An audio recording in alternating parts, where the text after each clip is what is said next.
Ils se sont moqués de moi à la réunion de classe jusqu'à ce que l'hélicoptère atterrisse, Madame la Générale.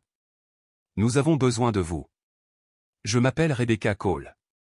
Je suis entrée à notre réunion des 20 ans du lycée vêtue d'une simple robe bleu marine, et en moins de 5 minutes, on m'a rappelé qu'à leurs yeux, je n'avais jamais rien accompli. Le voiturier m'a à peine jeté un regard. J'ai murmuré un « merci », j'ai glissé ma pochette sous mon bras et j'ai franchi les grandes portes doubles de l'Aspen Grove Resort. Le lustre au-dessus du hall d'entrée scintillait comme un lustre à Versailles, juste assez tape à accent grave l'œil pour vous rappeler que vous êtes une imposture. Tout le monde était déjà à l'intérieur.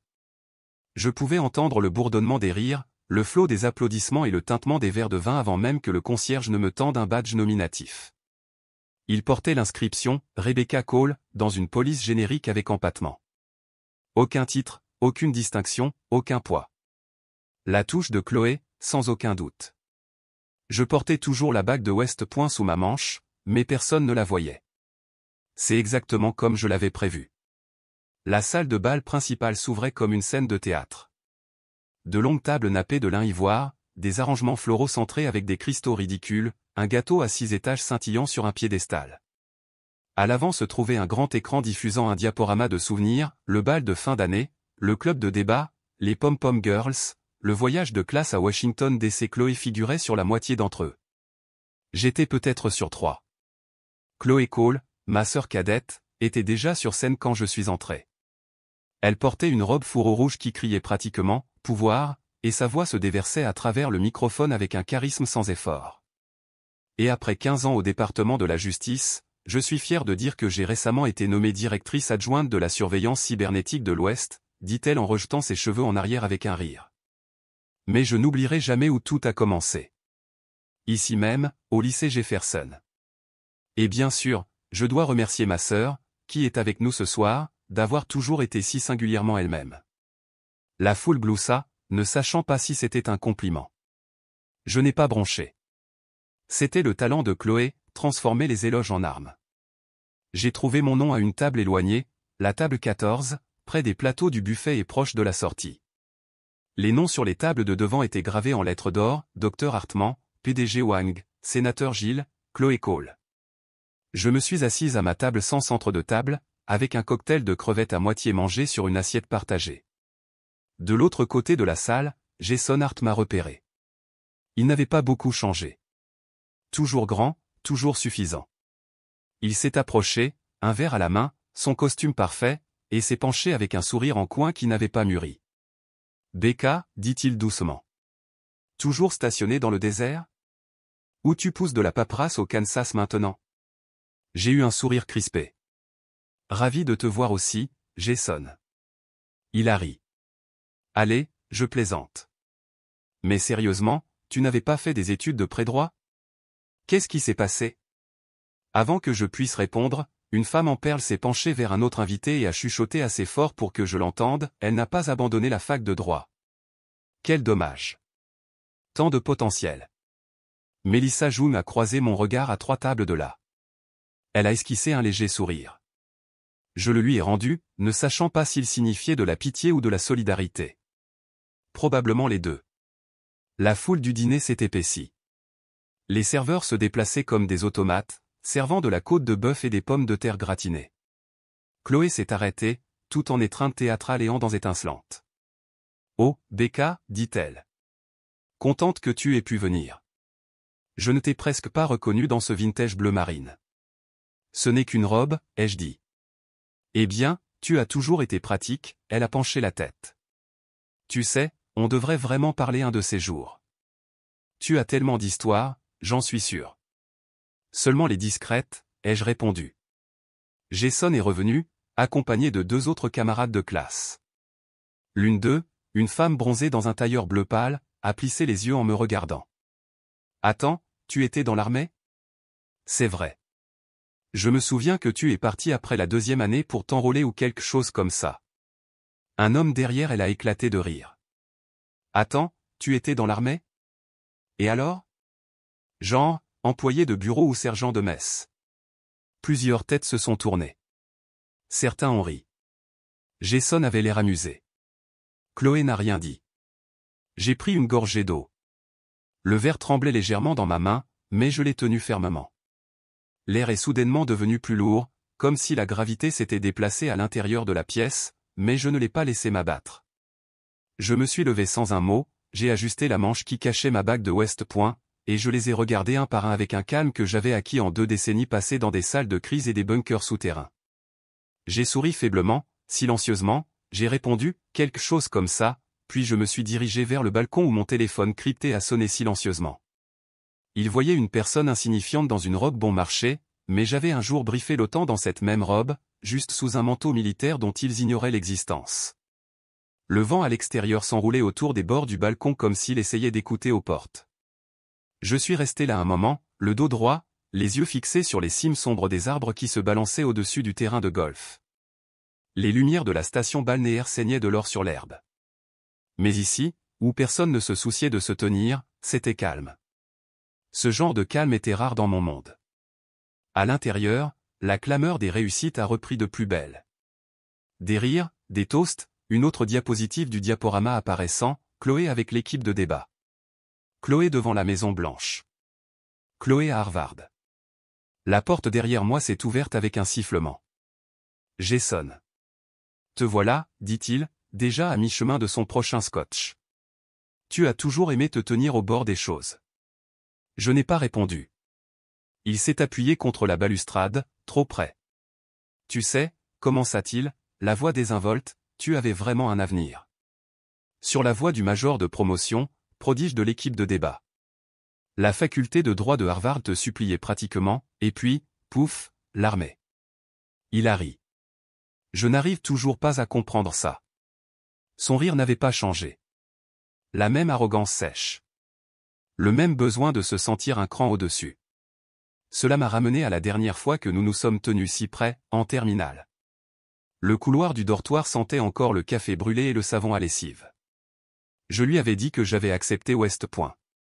Tu plaisantes, avait-il dit, la mâchoire crispée. L'armée? Tu gâches tout. Ce n'est pas gâcher, avais-je répondu. C'est choisir quelque chose de plus grand. Ouais, avait-il lâché. Plus grand que moi.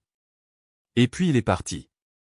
Pas d'au revoir, pas d'appel, juste disparu. Maintenant, 20 ans plus tard, le voilà de nouveau, me reprochant encore un choix qui n'avait rien à voir avec lui. Je n'ai pas disparu, Jason, ai-je dit, la voix calme. J'ai simplement arrêté de me justifier. Il a ricané. Tu as toujours aimé les réponses énigmatiques. Je me suis retourné pour partir, mais il a attrapé doucement mon bras, juste assez pour me faire arrêter. Tu aurais pu être quelqu'un, Rebecca. Je l'ai regardé. Je suis quelqu'un. Simplement pas quelqu'un que tu reconnaîtrais. Avant qu'il ne puisse répondre, la porte s'est de nouveau ouverte brusquement. Chloé, Jason, appela-t-elle, avec ce ton faussement enjoué qu'elle utilisait quand elle voulait être entendue. Il demande la photo du trio d'or. Allez, pour le bon vieux temps.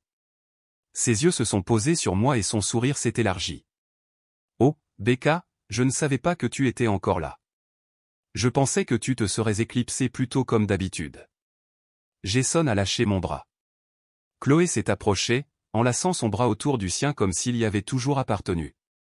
Bref, a-t-elle continué, en époussetant une poussière inexistante sur la veste de Jason, tout le monde meurt d'envie de savoir ce que la seule nommée du département de la justice de notre promotion et son promoteur immobilier le plus prospère sont devenus. Je leur ai dit que vous étiez encore en train de décider qui remporterait la couronne du couple de pouvoir. Elle a ri, mais il y avait quelque chose de pointu dans son regard vers moi. Jason a gloussé maladroitement, clairement incertain si c'était de la flirtation ou de la performance. Les yeux de Chloé pétillaient. Et Rebecca, que fais-tu ces temps-ci? Toujours quelque part où il fait chaud? Je suis en transition, ai-je dit simplement. Oh, dit-elle avec une fausse inquiétude, pas au chômage, j'espère. Je me suis bien débrouillé, ai-je répondu. Juste pas derrière des podiums. Elle a penché la tête. Toujours si mystérieuse. Son sourire s'est crispé. Mais je suppose que tout le monde n'aime pas être sous les feux des projecteurs. Elle s'est alors retournée, ramenant Jason à l'intérieur, ses talons claquant avec satisfaction. Je suis resté là un instant de plus, laissant le vent filer entre mes doigts. Les lumières du bar à l'intérieur peignaient des éclats d'or sur le plancher. Je n'étais pas en colère. J'avais passé trop d'années à apprendre à tout ressentir et à ne rien montrer. Finalement, je suis rentré dans la salle de bal. La salle était passée aux conversations d'après-dîner, des groupes plus petits maintenant, plus de boissons, des langues plus déliées. Mélissa se tenait au bord d'un groupe près du bar, sirotant un verre de vin et observant. Je l'ai rejointe. C'était pénible, a-t-elle murmuré. J'ai souri faiblement. Quelle partie? Tout, a-t-elle répondu, puis a ajouté, au fait, tu es plus belle que tous. Je doute qu'il soit d'accord. Peu importe. La vérité n'a pas besoin d'un vote majoritaire. Je l'appréciais. Elle ne prétendait pas tout savoir, ne se précipitait pas pour combler le silence. Elle observait simplement.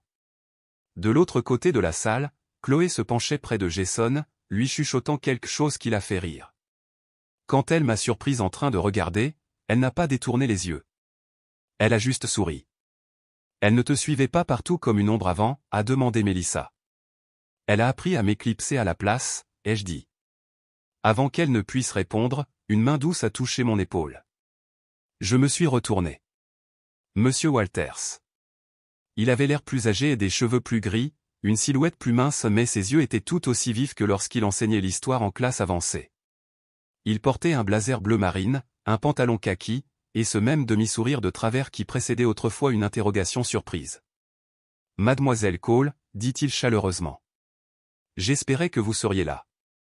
J'ai entendu parler de votre service militaire. J'ai hoché la tête. Merci, monsieur Walters. Vous aviez écrit une dissertation sur la guerre asymétrique dans mon cours, dit-il. Je m'en souviens encore. Un travail brillant. J'ai cligné des yeux. Cette dissertation avait été un acte de défi nocturne, écrit après qu'un appel téléphonique avec Jason m'ait laissé en larmes. Je me souviens, ai-je dit doucement. Il s'est légèrement penché, sa voix plus basse. Dites-moi, avez-vous déjà servi dans Ghost VIP? J'ai entendu des choses. Il pensait que j'avais disparu dans l'obscurité. En vérité, j'avais disparu dans le silence national. J'ai verrouillé la porte de la chambre d'hôtel derrière moi et j'ai expiré lentement, laissant le bourdonnement de la réunion s'estomper en un faible vrombissement sous les murs épais. La chambre elle-même était sans prétention, des lampes en faux cristal, de la moquette couleur crème, un peignoir plié sur le lit. Elle aurait pu appartenir à n'importe quel invité. C'était le but. J'ai retiré mes talons, j'ai traversé la pièce et j'ai cherché sous la housse de la robe bleu marine suspendue. En dessous, niché dans une mallette rigide noire sans aucune marque, se trouvait la raison pour laquelle je me réveillais encore chaque jour avec un but. J'ai ouvert les loquets. L'intérieur brillait d'une faible lueur bleue.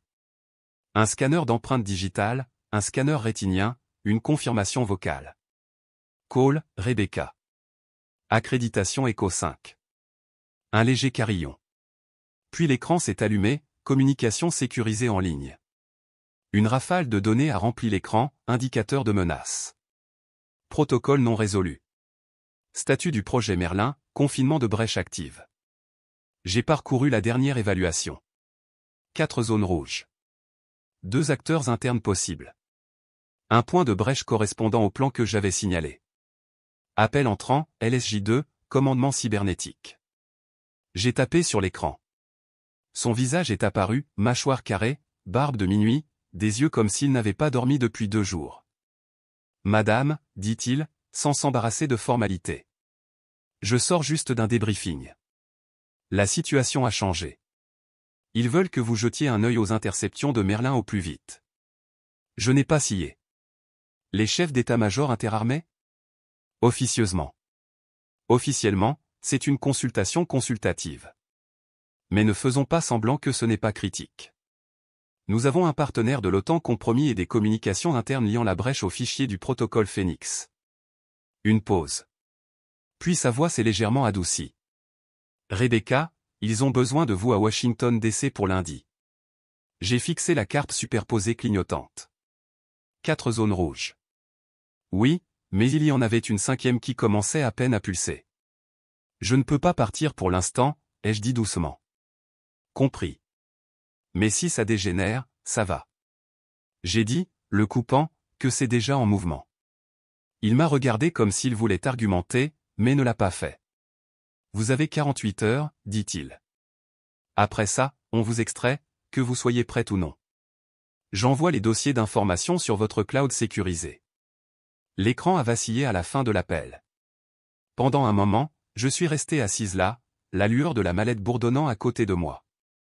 Le bourdonnement était devenu un réconfort, non pas parce qu'il était paisible, mais parce qu'il signifiait que j'étais encore nécessaire, encore dans le combat. Un carillon. Nouveau message sécurisé. Liaison avancée du Pentagone. Sujet, urge. Mise à jour de l'autorité permanente. Ligne, extraction directe possible si urgent. Vous êtes le pivot. J'ai fermé le message. Je savais déjà ce que cela signifiait. Si Merlin s'effondrait et que la fuite d'informations se propageait au réseau civil, peu importerait que je danse en robe de bal ou que je sois à genoux dans une salle de crise. Je serais extraite. Le pivot n'était pas un titre. C'était une attache. Je me suis levé, je me suis étiré, puis je me suis dirigé vers la fenêtre. Dehors, les lumières d'Aspen Grove scintillaient encore comme une peinture trop polie pour être réelle. J'entendais de nouveau de la musique, du jazz doux maintenant, suivi de la voix d'un DJ annonçant quelque chose à propos d'un diaporama de la promotion.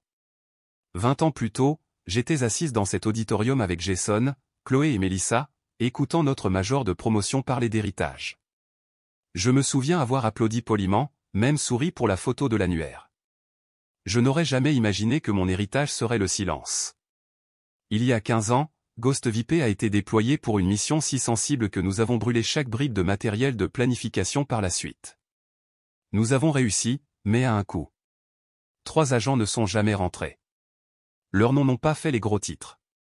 J'ai donné l'ordre final de « feu vert » sur cette opération. J'étais la plus jeune à le faire. Pas de médaille, pas de citation, juste une seule ligne sur un serveur crypté, opération terminée. Aucune attribution. Débriefing scellé indéfiniment. Je portais ces silences comme des médailles que personne ne pouvait épingler. Maintenant, ils avaient de nouveaux besoins de moi. Je me suis détourné de la fenêtre et j'ai commencé à faire mes bagages. Pas grand-chose, juste la mallette, 2 appareils et un uniforme de cérémonie plié sous un faux fond dans ma valise. Mes doigts se sont attardés sur la manche du manteau où une seule étoile d'argent reposait juste au-dessus du poignet. Je ne comptais pas le porter pour l'instant. Pas avant d'être prête. J'ai une dernière chose à régler avant de partir. 48 heures. Dehors, la musique de la réunion reprend. Je regarde et murmure, une dernière nuit dans l'ombre. Je ne portais aucune médaille, mais je portais plus de cicatrices que quiconque dans cette salle de bal. Le plafond de la grande salle de bal scintillait de milliers de fragments de verre, projetant des paillettes dorées sur les tables polies et les flûtes à champagne. La salle bourdonnait d'une nostalgie répétée et d'un succès soigné, comme si tout le monde jouait un rôle qu'ils avaient attendu 20 ans pour interpréter. La promotion de 2003 avait vieilli dans ses costumes de pouvoir et ses rires étudiés. Je me suis de nouveau assise à l'arrière, à la table 14, flanquée de 2 anciens nageurs universitaires maintenant dans le capital risqué d'une femme qui dirigeait un empire de soins de la peau depuis Beverly Hills. Aucun d'entre eux ne se souvenait de mon nom. Ils ont souri poliment, puis se sont retournés les uns vers les autres. Ça ne me dérangeait pas. C'était plus sûr ainsi. L'orchestre s'est tu. Le maître de cérémonie, un homme chauve à la voix de stentor qui avait été le DJ du bal de fin d'année, s'est approché du microphone. Et maintenant, rayonna Teil, le clou de notre soirée, le prix de l'ancien élève le plus distingué de 2003. Les votes ont été unanimes cette année. Elle est intelligente, accomplie, et une étoile montante dans la fonction publique fédérale. Veuillez accueillir la directrice adjointe Chloé Cole. Les applaudissements furent assourdissants. Chloé monta sur la scène comme si elle avait été construite pour elle. Sa robe écarlate captait parfaitement la lumière du projecteur. Elle prit le micro à 2 mains, s'arrêtant assez longtemps pour que la salle se taise. Elle ne me regarda pas, mais sa voix atteignit chaque recoin. Merci à tous. Je suis honorée et un peu stupéfaite. Je veux dire, je ne fais que mon travail.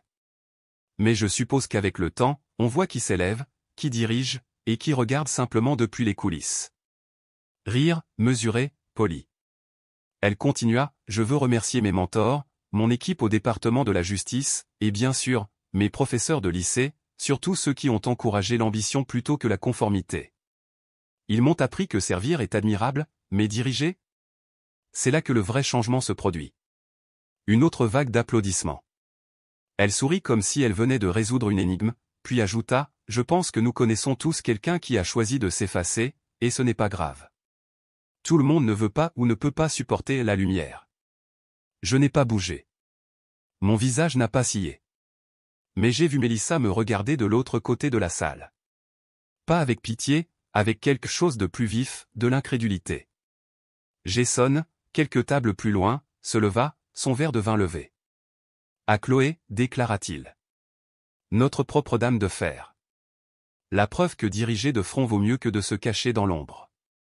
Sauf si vous épluchez des pommes de terre sur une base au Nebraska. » Cela a provoqué un rire. Même de la part de ceux qui ne comprenaient pas la référence, ils suivaient simplement le rythme. Chloé sourit modestement, comme si le toast l'embarrassait. Mélissa n'a pas applaudi. Je l'ai de nouveau regardée. Elle se mordait la lèvre. Le maître de cérémonie revint. Applaudissons Chloé. Et, y a-t-il des généraux dans la salle ce soir? Non. Je suppose que non. Eh bien, peut-être à la prochaine réunion, hein. Rire à nouveau. Je me suis levé discrètement. Personne n'a remarqué. Je me suis glissé entre les tables, mes talons silencieux sur la moquette. Jason m'a appelé. Et, Rebecca, attends. Je ne voulais pas dire. J'ai continué à marcher. Il n'y avait plus rien à entendre pour moi. Le couloir était plus frais, plus sombre, loin des lumières et des souvenirs soignés. Je suis passé devant des photos encadrées de notre dernière année, le bal de rentrée, les pièces de théâtre, les soirées de remise de prix et dans le vestibule où l'air contenait moins d'attente. Dehors, la nuit m'enveloppait comme une armure. Le ciel au-dessus d'Aspen Grove était d'un noir de velours, ponctué d'étoiles que je n'avais pas vues depuis des jours. J'ai pris une profonde inspiration. Puis mon téléphone crypté a vibré dans ma pochette. Extraction autorisée. Héliport heure prévue d'arriver 6 minutes. Il disait que ma vie n'avait abouti à rien.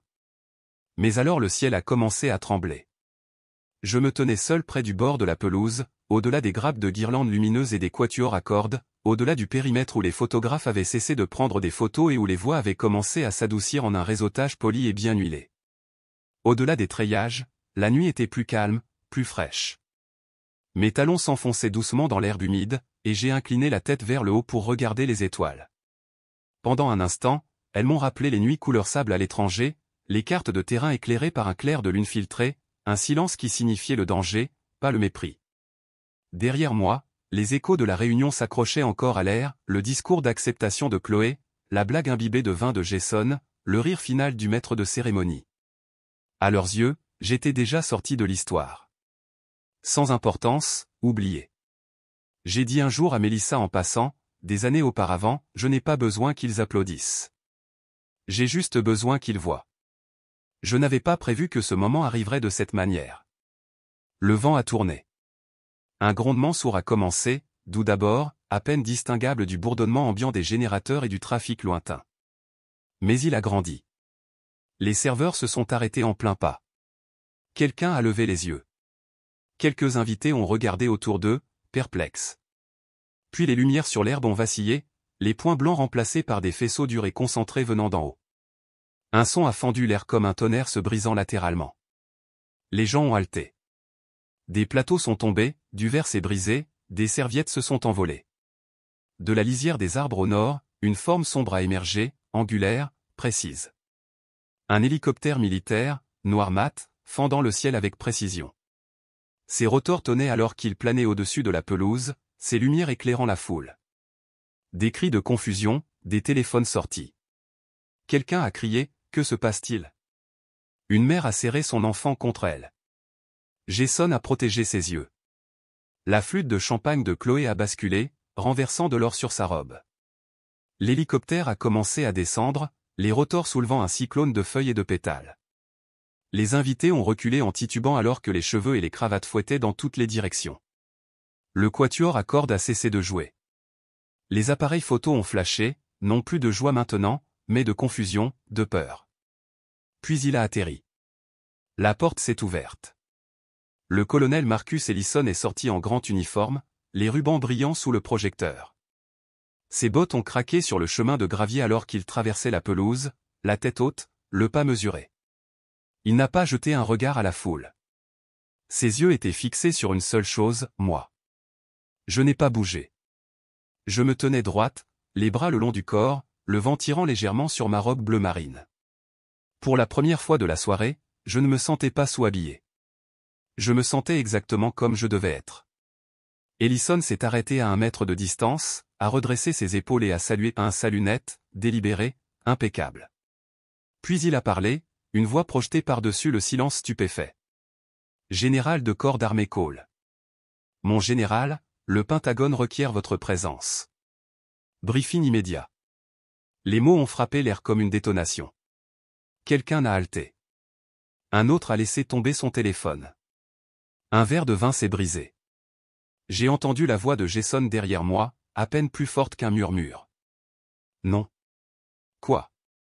Chloé a reculé d'un pas, la bouche figée, les yeux grands ouverts et vitreux. Mélissa fut la première à bouger. Elle s'avança, le souffle coupé, puis murmura juste assez fort pour être entendue, « Oh mon Dieu, Rebecca !» Ils se sont tous figés quand Ellison a prononcé les mots « Général de corps d'armée Cole ». Je n'avais jamais prononcé mon titre à voix haute en public, mais maintenant il rugissait dans le silence comme le tonnerre. Les dernières vibrations des pales de l'hélicoptère grondaient à travers la terre comme une réplique sismique. L'air était redevenu immobile, mais pas silencieux. C'était le calme de l'incrédulité stupéfaite, des neurones qui n'arrivaient pas à rattraper ce que les yeux venaient de voir. Le colonel Ellison me tendit le dossier noir, estampé, scellé. Sa voix baissa juste assez pour que seul moi puisse l'entendre. Mouvement de la cible confirmé il y a 2 heures. Le Pentagone veut un avis sur les recommandations d'interception. La fenêtre de Merlin se rétrécit. J'ai hoché la tête une fois. Des morts? Pas encore, mais ça ne tiendra pas. Derrière lui, j'ai entendu la voix de Chloé se briser dans le silence glacial. Attendez, attendez. Est-ce qu'il vient de dire? Général? Tous les yeux se sont tournés vers elle. Elle se tenait maintenant pieds nus, ayant perdu un talon dans le chaos, serrant sa pochette comme une bouée de sauvetage. Sa robe scintillait sous le projecteur, mais son visage perdait rapidement de son éclat. Rebecca, répéta-t-elle, sa voix s'élevant. Tu es dans l'armée? Mais je croyais que tu pensais que j'épluchais des pommes de terre au Nebraska, dis-je calmement. Jason s'avança en titubant, agrippant toujours son verre de vin comme s'il pouvait l'ancrer. Je ne savais pas, dit-il. Becca, je veux dire, mon général. Je n'en avais aucune idée. Je pensais que tu avais abandonné. La fac de droit, West Point. Je n'ai même pas. Il s'interrompit alors que les appareils photo commençaient à flasher. Mélissa se plaça à côté de moi, ses mains tremblantes. Je ne comprends pas comment tu as caché ça. Je ne me cachais pas, dis-je. Je servais. Quelque part dans la foule, quelqu'un a commencé à applaudir. Juste quelques mains, puis plus. Une vague d'applaudissements confus et incertains s'éleva et s'estompa comme un orchestre auquel il manquerait la moitié de ses instruments, mais c'était suffisant. J'ai fait un pas vers le centre de la pelouse, où les voix avaient commencé à s'élever en chuchotements, en questions, en fragments d'incrédulité. Je n'ai pas parlé fort. Je n'en avais pas besoin. Certaines personnes portent des uniformes bruyamment, dis-je. D'autres les portent discrètement. Cela ne nous rend pas moins visibles. Cela signifie simplement que nous servons sans avoir besoin d'être vus. Ellison fit un signe de tête vers l'hélicoptère. Mon général, heure prévue d'arriver 1 minute. Je me suis tourné vers Mélissa. Ses yeux brillaient maintenant, non de pitié ou de confusion, mais d'admiration. Tu es vraiment le pivot, murmura-t-elle. J'ai souri faiblement. Parfois, le silence est une lame. Jason a réessayé.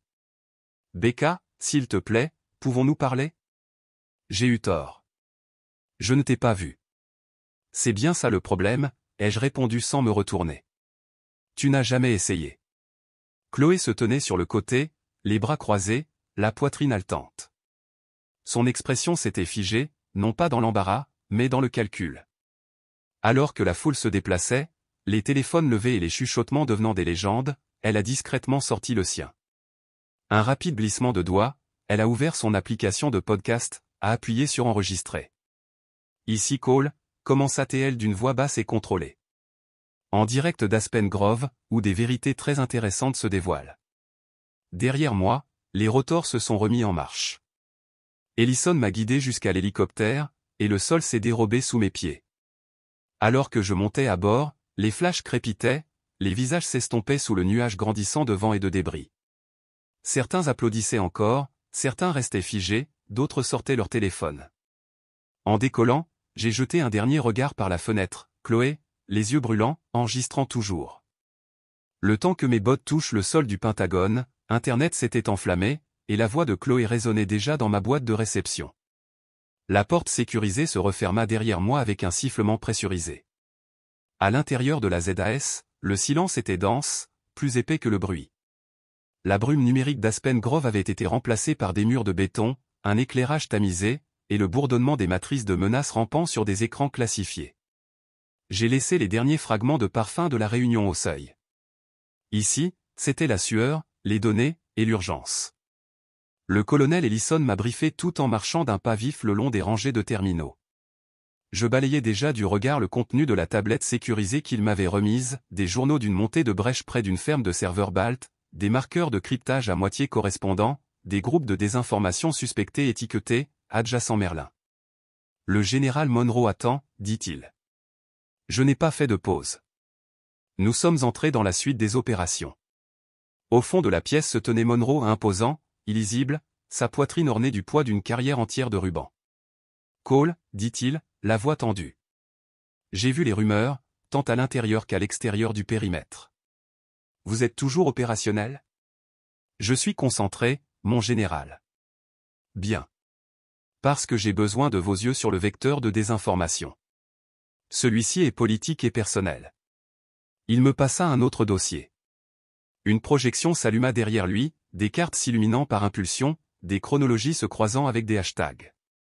Ces dernières 48 heures, dit-il, les schémas de brèche de Merlin sont en corrélation avec la tendance virale soudaine impliquant votre nom. Les réseaux civils ont repris un podcast qui a mis votre profil en pleine lumière. Je me suis raidi. Chloé. Correct. L'épisode s'appelle Ma sœur, le mythe. Diffusé il y a moins de 12 heures, déjà retéléchargé par 2 douzaines de chaînes de médias alternatifs. Je n'avais pas besoin d'écouter. Je connaissais la cadence de sa voix, la précision de son agression passive. Nous devons parler du narcissisme militaire, avait-elle plaisanté un jour autour d'un verre de vin. Maintenant, elle construisait une marque autour de ça. Monroe continua, elle vous accuse d'utiliser votre grade pour obtenir de la validation. Qualifie votre présence au Pentagone de manœuvre narrative. Prétend que vous avez égosté votre propre famille et que vous revenez maintenant en grand uniforme pour voler la vedette et le public. Je demande, ai-je répondu. Vous avez des vétérans qui la traitent d'ingrate, mais les influenceurs s'en emparent. Des montages TikTok, des débats sur Reddit, des hashtags en tendance, #sœur dans l'ombre, #Rebecca, #guerrière aux relations publiques. J'ai expiré lentement. Mon général, je préférerais ne pas m'engager. Vous n'avez pas le choix, dit-il. L'écosystème de l'information civile est devenu un champ de bataille secondaire. Si quelqu'un lit votre nom à Merlin, ce n'est pas juste du commérage. C'est un vecteur de chaos opportun. J'ai hoché la tête. Compris. Il m'a regardé, quelque chose d'illisible vacillant dans son expression. Vous savez qui vous êtes. Ne les laissez simplement pas le redéfinir pour vous. De retour à mon bureau dans le centre ZAS secondaire, j'ai parcouru ma boîte de réception sécurisée. Il y avait plus de 90 demandes de médias, Anderson Cooper, The Atlantic, même un animateur de talk-show satirique qui voulait que je lise des tweets méchants en uniforme. Je les ai toutes ignorées. En dessous des demandes est arrivée l'autre vague, des commentaires, des courriels haineux, des messages privés me traitant de fraudeuse, des accusations selon lesquelles j'avais truqué mon grade pour un coup de pub. Certains disaient même que j'étais une actrice, pas une générale. Une vidéo me montrait en boucle en train de monter dans l'hélicoptère. La légende, cosplay de l'état profond. Je me suis frotté les tempes. Une alerte rouge a clignoté sur mon écran. Capteur de désinformation civile signalé, Rebecca Cole comme cible active. Niveau de risque, 4/5. Vecteurs initiaux tracés jusqu'à un pseudo-média appelé Citizen Circuit. Source mise en ligne quelques heures après la diffusion du podcast. Elle ne m'avait pas seulement dénoncé. Elle m'avait jeté au loup. J'ai fixé l'écran. Chloé ne comprenait pas ce qu'elle avait déchaîné. Ou peut-être que si. Un message a retenti sur ma ligne personnelle. Mélissa Jung, note vocale, un 7e. J'ai hésité, puis j'ai appuyé sur lecture. Sa voix est parvenue, basse, rapide. Tu dois entendre ça, Rebecca. Je viens de parler à Jason. Il m'a dit quelque chose à propos de Chloé, quelque chose qu'elle a supprimé il y a des années. Je pense que c'est lié à ce qui se passe maintenant. Tu dois savoir. Je pensais que le silence me protégerait. Mais parfois, le silence donne aux menteurs tout l'espace dont ils ont besoin. Les fenêtres de mon bureau temporaire à Washington DC donnaient sur la cour intérieure du Pentagone, mais la vue n'offrait aucun soulagement. Tout semblait trop lumineux, trop stérile. Les murs étaient tapissés de distinctions encadrées et d'une horloge qui battait avec une précision militaire, mais le temps ne semblait pas linéaire aujourd'hui. Il se tordait, s'enroulait autour de souvenirs que je n'avais pas déballés depuis des années. Jason était assis en face de moi, ses genoux rebondissant légèrement. Il portait un costume, mais sa cravate était desserrée et son expression était effilochée. « J'aurais dû te le dire plus tôt, dit-il. J'aurais dû dire quelque chose à l'époque, mais honnêtement, je ne pensais pas que ça avait de l'importance. » Je l'observais attentivement. Il ressemblait à un homme sur le point de confesser quelque chose de plus grand qu'il ne pouvait contenir. « Elle est venue me voir juste après que tu te sois enrôlé, dit-il. Chloé. Elle a dit que tu avais demandé à l'école de ne pas inscrire ton nom sur la liste des honneurs des anciens élèves, que tu ne voulais pas d'attention. Je ne l'ai pas remise en question. J'ai penché la tête. Tu n'as pas trouvé ça étrange? Il a hésité. Si. Mais c'était Chloé. Elle était toujours si certaine, si posée. Elle a fait croire qu'elle protégeait tes souhaits. Elle a même transféré une chaîne de mails au conseil d'administration de l'école demandant le retrait de ton nom. Elle a dit que c'était pour la cohérence, que puisque tu avais quitté la voie des grandes universités, cela pourrait prêter à confusion pour le narratif. Le narratif, ai-je répété, les mots me tranchant les dents comme du verre. Il avait l'air honteux. Je n'ai pas répondu au fil de discussion. Je ne l'ai pas arrêté. J'ai juste laissé faire. Je me suis levé lentement, je me suis dirigé vers le classeur derrière moi et j'ai posé une main sur son bord en métal froid. Quelque chose en moi voulait crier, mais l'entraînement vous apprend à attendre, à observer, à frapper avec un but, pas par impulsion. Elle m'a effacé, ai-je dit doucement. Pas seulement des tables de dîner ou des invitations à des fêtes. Elle m'a effacé de l'histoire. Ce n'est pas tout. On frappa à la porte. Mélissa entra, tenant un dossier à deux mains comme s'il pesait quelque chose de sacré. Je l'ai trouvé, dit-elle en entrant. Le formulaire de nomination. Ton dossier pour la médaille d'honneur de 2018. Je l'ai fixé. Je pensais que le comité ne l'avait jamais soumis. Ils ne l'ont pas fait, dit-elle, mais pas à cause de la bureaucratie. Elle ouvrit le dossier et en sortit un email imprimé à vieux, granuleux, mais lisible. En haut se trouvait le nom de Chloé, son adresse du département de la justice, et sa signature en bas. Sujet, soumission pour la médaille d'honneur, général de corps d'armée R. Cole. Note, le général Cole a exprimé un fort désir d'anonymat. Veuillez ne pas poursuivre la reconnaissance sans consentement direct. Ma mâchoire s'est crispée. Je n'ai jamais écrit ça. Je sais, dit Mélissa, mais elle y avait accès, et elle était ton contact d'urgence à l'époque. J'ai cligné des yeux, le poids de la chose me pressant les côtes. Mélissa a ajouté, elle a dit au comité de nomination que tu avais retiré ton consentement. Le comité a abandonné l'affaire sans jamais te contacter. La voix de Jason était creuse. Elle n'a pas seulement enlevé ton nom d'une liste. Elle a enlevé ton nom de l'héritage. Je me suis détourné, ravalant une soudaine piqûre dans ma gorge. Ce n'était pas seulement de la jalousie ou de la rivalité. Chloé avait façonné une version de moi si petite, si invisible, que même mes victoires disparaissaient sous son approbation. Une légère vibration a émané du téléphone de Jason. Il l'a vérifié, a froncé les sourcils, puis a levé les yeux vers moi. Elle prépare quelque chose de pire, dit-il. Chloé organise les anciens élèves. Elle appelle ça un effort de restauration. Un vote pour bloquer ta nouvelle nomination. Elle dit que ça protégera l'intégrité de la marque des anciens élèves. J'ai croisé son regard. Elle réécrit le passé, ai-je dit. Mais je suis toujours là, et je me souviens encore. Être oublié est une chose. Être réécrite, c'est la guerre. L'auditorium de la Réunion sentait légèrement le vernis au citron et la vieille moquette, l'odeur d'une révérence fabriquée. Des rangées de chaises pliantes avaient été soigneusement disposées, ornées de rubans bordeaux et de petits seaux dorés portant l'écusson de la promotion de 2003. Sur scène, une bannière indiquait « Héritage et leadership, célébration de 20 ans d'excellence ». Je me tenais à l'arrière, les bras croisés, mon blazer militaire boutonné proprement sur un chemisier crème. Je n'avais pas été invité. Mais aujourd'hui, il ne s'agissait pas d'invitation. Il s'agissait de présence. Sur scène, Chloé ajustait le microphone.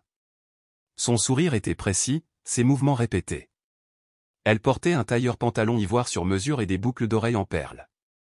Pour un œil non averti, elle rayonnait de prestance. Le succès, commença-t-elle, ne se mesure pas en médailles ou en mystique. Il s'agit de se présenter, jour après jour, de construire quelque chose en quoi les autres peuvent avoir confiance. Des applaudissements ont parcouru la foule, anciens élèves, étudiants actuels, une poignée de médias. Les journalistes griffonnaient des notes. Les téléphones caméras se sont levés. Elle continua, ma sœur a dit un jour qu'elle préférait servir en silence. Mais le silence peut être trompeur. Le silence laisse les mythes grandir dans les fissures de la vérité. Un murmure s'éleva. Quelqu'un près de la section presse chuchota, « Attendez, sa sœur n'est-elle pas générale ?» Chloé sourit faiblement comme si elle n'avait pas entendu. Le vrai leadership, ajouta-t-elle, ne vient pas des titres.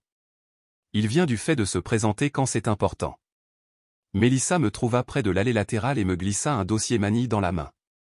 Tout est là-dedans, dit-elle doucement.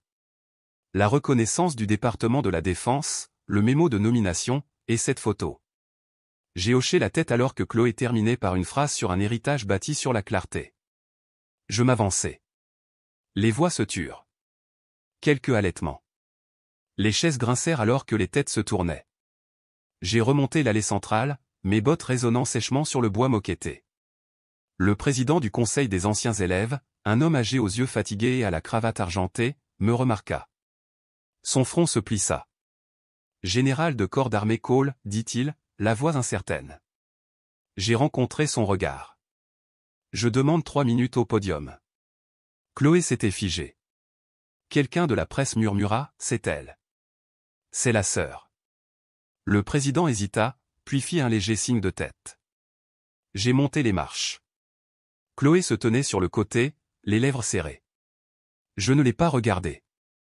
J'ai fait face à la foule. Des centaines d'yeux à un mélange d'admiration, de confusion, de doute. Je n'ai pas parlé. Au lieu de cela, j'ai ouvert le dossier. De l'intérieur, j'ai sorti une seule photographie, moi en grand uniforme, debout au commandement de l'OTAN. Je saluais, une étoile d'argent brillant sur mon épaule, à côté du général Aubray-Klein, le jour où j'avais reçu la distinction classifiée qu'aucun civil n'avait jamais vue. J'ai tenu la photo en l'air, haute et stable. La salle est devenue totalement silencieuse.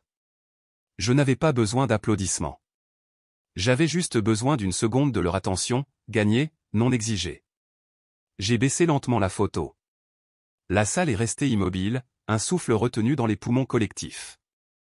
Du bord de la scène, Mélissa a fait un petit signe de tête. Je me suis avancé. Je m'appelle Rebecca Cole, commençai-je, ma voix égale, inébranlable. Promotion de 2003. Premier violon de l'orchestre, fondatrice du Club des Relations Internationales. Élue la plus susceptible de devenir professeur. Celle-là n'a pas bien vieilli. Une légère vague de rire, hésitant. J'ai continué, j'ai servi parce que je croyais en un pays qui ne croyait pas toujours en moi. Je ne portais pas de badge nominatif pour obtenir l'approbation. J'en portais un pour me souvenir de mon but. De mon dossier, j'ai brandi un mince paquet, des copies de briefing d'opération avec des noms de code expurgés, des lettres de recommandation, le dossier de nomination que Mélissa avait découvert. Ce sont des fragments d'une vie vécue au-delà de cette pièce. Pas glamour, pas bruyante, mais réelle. Je n'ai pas regardé Chloé, bien que je sentisse sa présence comme une vibration au bord de ma colonne vertébrale. Au lieu de cela, j'ai balayé la foule du regard, des visages que j'avais connus, des étudiants regardant depuis les allées, des journalistes planant près des sorties. Je ne citerai pas de nom, dis-je, la voix ferme, parce que ce n'est pas l'histoire de quelqu'un d'autre. C'est la mienne. Celle de ceux qui servent en silence, qui se présentent non pas pour l'attention, mais parce que ne pas se présenter signifierait que quelqu'un d'autre pourrait en payer le prix. J'ai fait une pause, puis j'ai ajouté, certains d'entre nous protègent en silence. Cela ne rend pas nos histoires invisibles. Des déclics d'obturateurs. Quelqu'un près du premier rang s'est essuyé les yeux. Je ne suis pas ici pour des louanges, dis-je. Je suis ici pour vous rappeler que la vérité est plus forte que les applaudissements et bien plus difficile à faire taire. Je me suis légèrement tourné, laissant mes yeux se poser juste au-dessus de la foule. On peut effacer des noms des murs, mais pas de la mémoire, et certainement pas de l'histoire. Sur ce, je me suis reculé du microphone. Pas de musique, pas d'acclamation bruyante, juste quelque chose de plus profond, un silence respectueux. J'ai descendu les escaliers, passant devant des rangées d'anciens élèves et d'étudiants, certains se penchant en avant, d'autres clignant des yeux de surprise, d'autres hochant lentement la tête. Alors que j'atteignais l'arrière de l'auditorium, le président du conseil des anciens élèves est monté sur scène, s'éclaircissant la gorge. Il a ajusté ses lunettes, a jeté un regard vers moi, puis a parlé dans le micro. Il est temps de corriger une erreur. Général Cole, votre nom a sa place sur notre mur. Quand l'appel de la Maison Blanche est arrivé, je ne me suis pas sentie triomphante. Je me sentais fatiguée mais prête. Le bourdonnement matinal du Pentagone était toujours le même, des couloirs trop larges, des lumières trop blanches, des pas avalés par un rythme de détermination. Mon bureau était niché derrière des couches d'accréditation, mais ce matin-là, il me semblait étrangement exposé, comme si le silence le savait. Le colonel Ellison est entré sans frapper, un rare geste de respect. Il portait un dossier scellé, bleu et or, marqué notification exécutive. Il n'a pas parlé au début, il l'a simplement posé sur mon bureau et s'est reculé. Je l'ai ouvert lentement. Le président des États-Unis est très fier de décerner la médaille d'honneur au général de corps d'armée Rebecca Cole pour des actes de bravoure allant au-delà de l'appel du devoir. Les mots se sont légèrement brouillés, pas d'émotion, du moins pas du genre que les gens attendaient. Je ne pleurais pas. Je ne souriais pas. J'absorbais. C'est public, a dit Ellison. La semaine prochaine, pelouse sud, cérémonie complète. J'ai hoché la tête. Qui d'autre est au courant? Les médias sont sous embargo jusqu'à. Mélissa est dehors. J'ai regardé à travers la vitre. Mélissa faisait les 100 pas avec son téléphone, des écouteurs dans les oreilles, parcourant les gros titres. J'ai ouvert la porte et elle s'est retournée brusquement. Tu l'as déjà vue, demanda-t-elle, essoufflée. Les articles sont partout. La générale silencieuse. Elle a dirigé. Elle a disparu. Elle est revenue. Même le Poste a un article en première page. Elle a sorti son téléphone. Écoute cette citation, elle a porté le fardeau du commandement sans jamais demander de tribune. Aujourd'hui, le pays insiste pour qu'elle en occupe une. Elle leva les yeux vers moi, les yeux brillants. Rebecca, ça arrive. J'ai réussi à esquisser un petit sourire. C'est étrange. Étrange? Comme si j'avais été sous l'eau pendant des années et que quelqu'un venait d'allumer le soleil. Son expression s'adoucit. Tu l'as mérité. Avant que je puisse répondre, ma ligne sécurisée s'est allumée. Un officier de liaison présidentielle est apparu à l'écran, jeune, impeccable, trop préparé. Général Cole, le président aimerait également discuter d'un rôle de conseillère en défense pour la supervision de l'intégration civilo-militaire. Vous recevrez la documentation formelle d'ici la fin de la semaine. J'ai cligné lentement des yeux. Merci. Il a hoché la tête. Et félicitations, mon général. Au nom de la nation. Après qu'il ait déconnecté, je suis sorti, non pas dans la foule, mais juste sur le chemin latéral derrière un bâtiment où le ciel nocturne s'attardait un peu plus longtemps à l'ombre. J'ai marché sans but, les mains dans les poches, les bottes silencieuses sur le gravier. Pas de caméra, pas de salut, personne n'appelant mon nom, juste le souffle, l'air et la mémoire. Près d'un banc bas, je me suis arrêté, je me suis assise, j'ai levé les yeux. Alors c'est ça, la sensation d'être vu, ai-je murmuré. Étrange. Le vent bruissait dans les arbres voisins. Quelque part, une portière de voiture a claqué au loin. Quand je suis retourné dans mes quartiers, les lumières étaient toujours éteintes. Une petite enveloppe reposait sur le sol, glissée proprement sous le cadre de la porte. Pas de timbre, juste un nom à l'encre élégante. Pas d'adresse de retour. J'ai ouvert la lettre de Chloé, m'attendant à une opération de limitation des dégâts. Au lieu de cela, j'ai trouvé un souvenir. L'enveloppe n'avait aucun embellissement, aucun logo, juste mon nom écrit de son écriture cursive stable et bouclée. À l'intérieur se trouvait une seule carte avec de légères bordures à l'aquarelle et 4 mots au centre. Peut-on se parler? En dessous, un lieu et une heure, dimanche, 10h30, Mason brûlé, centre-ville de Seattle. Pas de fioriture, pas de manipulation, juste une demande. Ce matin-là, le café était calme, ses fenêtres embuées par le froid, le bourdonnement de la machine à expresso comme seule musique de fond. Je suis arrivé en avance, j'ai commandé un café noir, et je me suis assise dans la banquette du coin près de la fenêtre. Vêtements civils, pas d'uniforme, pas de grade. Chloé est arrivée avec 10 minutes de retard, seule. Elle ne portait pas de maquillage, ses cheveux attachés en une tresse lâche. Ses yeux étaient cernés de fatigue, mais pas par manque de sommeil. C'était de l'érosion émotionnelle, le regard de quelqu'un qui avait cessé de prétendre gagner. Elle s'est assise en face de moi, n'a pas demandé si elle le pouvait, l'a simplement fait. Pendant un long moment, nous n'avons rien dit. Le cliquetis des tasses en céramique et les murmures lointains des baristas remplissaient l'espace entre nous. Puis elle a fait glisser une petite boîte en velours sur la table. Je l'ai ouverte lentement. À l'intérieur se trouvait une photo, vieillie au coin, légèrement décolorée. 2 filles, peut-être 8 et 11 ans, vêtues de costumes de camouflage d'Halloween assortis, saluant toutes les deux. L'une souriant largement, l'autre plus petite regardant la caméra d'un air très sérieux. « Tu as gardé ça ?» ai-je demandé doucement. J'ai failli la jeter 6 fois, a-t-elle répondu, mais je n'ai pas pu. Je l'ai regardée. Elle ne jouait pas la comédie. Elle ne construisait pas un narratif. J'ai passé 20 ans à essayer d'échapper à ton ombre, dit-elle à voix basse. Il s'avère que j'ai construit cette ombre moi-même. Je n'ai pas répondu. Je l'ai juste laissé parler. Je pensais que si j'étais plus bruyante, plus visible, je pourrais rattraper mon retard, dit-elle. Mais peu importe ce que je faisais, il y avait toujours toi. Silencieuse, constante.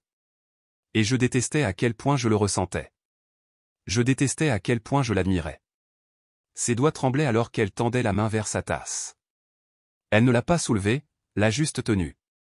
Je ne voulais pas que tu disparaisses, a-t-elle murmuré. Je ne savais tout simplement pas comment exister à côté de toi. Pour la première fois en 2 décennies, j'ai vu la sœur avec qui j'avais grandi. Pas la procureure impeccable, pas la stratège médiatique, juste Chloé. La fille qui se glissait dans ma couchette pendant les orages et chuchotait, ne pars pas la première. J'ai tendu la main sur la table et j'ai posé doucement la mienne sur la sienne. Son souffle s'est coupé. Alors peut-être que maintenant, ai-je dit doucement, nous arrêtons de courir. Il ne s'agissait pas de médailles. Il ne s'est jamais agi de médailles. Mais en me tenant sur cette estrade, je me suis enfin permis de ressentir de la fierté. L'air sur la pelouse sud avait une sorte d'immobilité qui semblait répétée, cérémonielle et incassable. Un auvent blanc s'étendait au centre de l'espace, flanqué de rangées de sièges en symétrie militaire serrée. Les uniformes brillaient, les drapeaux flottaient. L'orchestre jouait doucement en arrière-plan, sobre, respectueux. Je me tenais au garde à vous, mon uniforme de service bleu impeccable. Chaque ruban et chaque barrette alignée avec des années de silence. Mes gants étaient d'un blanc éclatant, ma colonne vertébrale une ligne d'acier. Au-delà de la plateforme, des centaines d'yeux regardaient, des cadets, des généraux, des sénateurs, des familles. Et quelque part au 3e rang, Chloé était assise à côté de Mélissa, les mains jointes, le visage illisible. Elle applaudissait avec les autres. Pas de fanfare, juste une présence. Le président, un homme d'un calme inébranlable, s'approcha du podium. Aujourd'hui, commença-t-il, nous honorons non seulement une soldate, mais une sentinelle. Une femme qui a traversé 20 ans de conflits, de diplomatie et de secrets, non pas en quête de gloire, mais en protégeant les autres de son coup. Il fit une pause, balayant la foule du regard. Le général de corps d'armée Rebecca Cole a choisi le silence. Mais il est temps que nous prononcions son nom à voix haute. Il est temps que nous disions merci. Le public se leva. Les applaudissements retentirent sur la pelouse non pas assourdissants, mais constants, ancrés, sincères. Il se tourna, prit le ruban bleu de la boîte. Avec un soin lent et exercé, il le plaça autour de mon cou. L'étoile d'or brillait au soleil de printemps. Pour la première fois depuis longtemps, je me suis permis de bomber le torse. Quelque part dans la foule, un enfant applaudit plus fort que les autres. Un vétéran à l'arrière enleva sa casquette et la tint contre sa poitrine. Alors que je me tournais pour descendre les marches, une jeune cadette en uniforme de cérémonie gris se tenait raidement au pied des escaliers. Elle ne devait pas avoir plus de 19 ans, le menton légèrement relevé. « Merci, mon général », dit-elle en saluant. J'ai rendu le geste d'un signe de tête, sans rien dire. J'ai de nouveau atteint le podium, cette fois pour des mots. Je croyais que le silence était une force, dis-je doucement. Que servir signifiait disparaître. Mais j'ai appris autre chose. J'ai fait une pause. Nous ne servons pas pour les applaudissements, mais parfois, il est bon de savoir que nous n'avons jamais été vraiment invisibles. Les applaudissements revinrent, plus doux cette fois, réfléchis. Je me suis retourné vers le président, lui tendant la main. Il la serra fermement, puis se pencha, sa voix basse mais assez ferme pour ne parvenir qu'à moi. « Vous n'avez pas encore fini, mon général. » Ils m'ont offert un bureau dans l'aile ouest. J'ai choisi une salle de classe à Fort Liberty. L'amphithéâtre n'était pas grandiose, juste des murs beiges, des sols éraflés, et le faible bourdonnement d'une ventilation vieillissante. Mais pour moi, c'était parfait. 30 cadets étaient assis au garde-à-vous, leurs cahiers ouverts, les yeux alertes. La plaque sur le podium indiquait « Général de corps d'armée Cole, Rhett ». Mais le titre importait moins maintenant. J'étais là pour enseigner, pas pour impressionner. Le séminaire d'aujourd'hui, le leadership éthique en environnement asymétrique.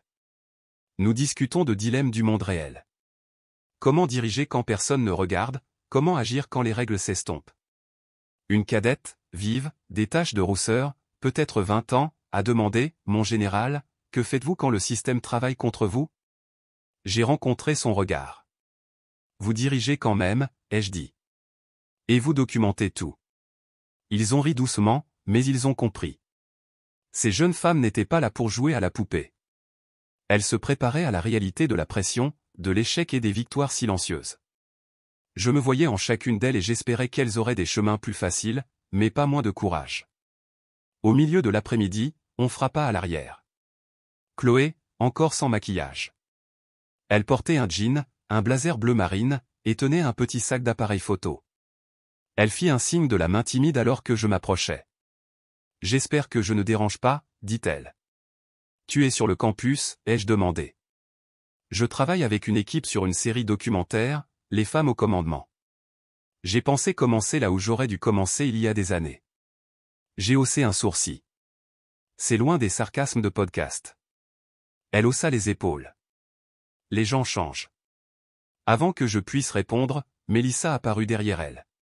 Elle sourit, brandissant une maquette de livre, dirigée en silence, Leçon du terrain. Les éditeurs sont intéressés, dit-elle. Ils veulent des co-auteurs. Tu es partante ? J'ai regardé entre les deux, ma sœur et mon ancienne camarade de classe, toutes deux remodelées par des vérités qu'aucune de nous n'avait prévu d'affronter. J'ai hoché la tête une fois. Écrivons-le comme il faut. De retour dans la salle de classe, les cadets s'étaient rassemblés près de l'avant. L'un d'eux tenait une grande pancarte dessinée au marqueur de couleur, des silhouettes en uniforme, des médailles, et au centre, mon visage à moitié dans l'ombre, à moitié éclairé. En haut, en écriture cursive, notre général. J'ai ravalé la boule que j'avais dans la gorge. Merci, dis-je, la voix étranglée. Puis, m'éclaircissant la gorge, je me suis adressé à la classe. Le commandement, ce n'est pas crier. C'est se présenter quand c'est le plus difficile, aussi. Ils ont hoché la tête, griffonné, se sont assis un peu plus droit. À la fin de la session, je suis retourné à mon bureau. Une seule lumière rouge clignotait sur la tablette cryptée dans ma mallette. Je l'ai ouverte. Sujet, Ghost VIP a besoin d'yeux. Demande urgente, groupe de travail cybernétique. Menace de haut niveau. Code d'accréditation, noir. J'ai fixé le message, le cœur calme mais prêt. Je n'avais pas disparu. Je faisais simplement mon travail là où vous ne pouviez pas me voir. Le couloir sentait le bois fraîchement verni et l'encre d'imprimante neuf mais familier. Les bannières étaient bordeaux, de la même couleur qu'elles avaient toujours été, et le sceau de l'école scintillait en or sur le mur près de l'entrée. Le hall de l'héritage était modeste, calme, juste une portion de couloir avec des plaques nominatives gravées en bronze et des photographies encadrées à côté. Je me tenais près du fond, les mains jointes derrière mon dos en uniforme. Cette fois, il n'y avait pas de scène, pas de cérémonie, juste un groupe d'étudiants en blazers impeccables, quelques membres du corps professoral en tenue de soirée, et des anciens élèves longeant les murs avec une révérence tranquille. Chloé se tenait à côté du podium, une seule feuille de papier entre les mains. Elle leva les yeux vers moi une fois, croisa mon regard, puis commença. Elle a servi sans avoir besoin d'être vue, lut Chloé, sa voix stable, mais maintenant nous choisissons de la voir. Non pour le grade, non pour les médailles, mais pour ce qu'elle représentait quand personne ne regardait. Une pause. C'est ma sœur, et plus important encore, c'est quelqu'un dont j'ai appris. Elle descendit du podium. J'ai hoché légèrement la tête, ne sachant pas quoi faire d'autre. Mélissa était là aussi, dans une robe bleu marine et des chaussures plates, c'est maintenant une copie bien usée du manuscrit de notre livre. Elle était arrivée la veille au soir, promettant de garder les choses simples et ennuyeuses. Et je l'avais cru, jusqu'à ce qu'elle me surprenne avec une citation de notre livre, maintenant imprimée dans le programme de l'événement, le leadership ne résonne pas dans les applaudissements. Il résonne dans les choix. La foule se déplaça alors qu'un voile sur la plaque était levé. Mon nom, mon année de promotion. La simple phrase en dessous, Rebecca Cole, l'intégrité dans le silence. Pas de titre, pas de décoration, juste ça. Un membre du corps professoral a prononcé un court discours, quelque chose sur la conviction, sur la façon dont le vrai pouvoir ne vient pas du fait d'être bruyant, mais d'être durable. Je l'ai à peine entendu. Mes yeux s'étaient tournés vers le coin où 5 cadets se tenaient en uniforme, les bras le long du corps, fiers et immobiles. Mélissa s'est approchée de moi alors que la foule recommençait à murmurer, prenant des photos. « Comment te sens-tu » a-t-elle demandé doucement. J'ai pris une inspiration. Pas profondément. Juste assez. Il ne s'agit pas qu'on se souvienne de moi, ai-je dit. Il s'agit de s'assurer que les bonnes choses le sont. Elle sourit et posa une main sur mon épaule. Derrière nous, une voix chuchota, c'est grâce à elle que j'ai postulé. Je me suis légèrement retourné. L'une des cadettes, pas plus de 19 ans, donnait un coup de coude à sa camarade. Ses yeux étaient grands ouverts, son visage sincère. Je n'ai rien dit. Au lieu de cela, je me suis reculé de la plaque. Laissez-les prendre les photos qu'ils voulaient. Laissez-les prononcer les mots qui m'avaient été autrefois refusés. Puis je suis sorti, le son de mes pas absorbé par le sol poli. Pas de musique, pas de clic d'appareil photo, juste le silence et le sens. Et après des années de silence, d'effacement et de dignité tranquille, le nom de Rebecca était enfin gravé non seulement dans le bronze, mais dans la mémoire. La femme qu'ils avaient autrefois moquée comme invisible se dressait désormais comme un symbole d'intégrité à une époque de bruit et de vanité. Son histoire nous a rappelé que la justice, bien que tardive, peut encore frapper comme le tonnerre, claire, méritée et indéniable. Lorsque l'injustice est confrontée à une force tranquille, la vérité devient plus forte que n'importe quel mensonge jamais raconté. Parfois, il suffit d'une seule personne refusant de disparaître pour éclairer le chemin d'une génération. Aimez si le parcours de Rebecca vous a ému. Commentez, 1, si vous avez ressenti l'injustice et la rédemption. Commentez, 2, si vous l'auriez écrit différemment. Nous vous écoutons. Abonnez-vous et partagez si vous croyez que la vérité trouve toujours sa voie.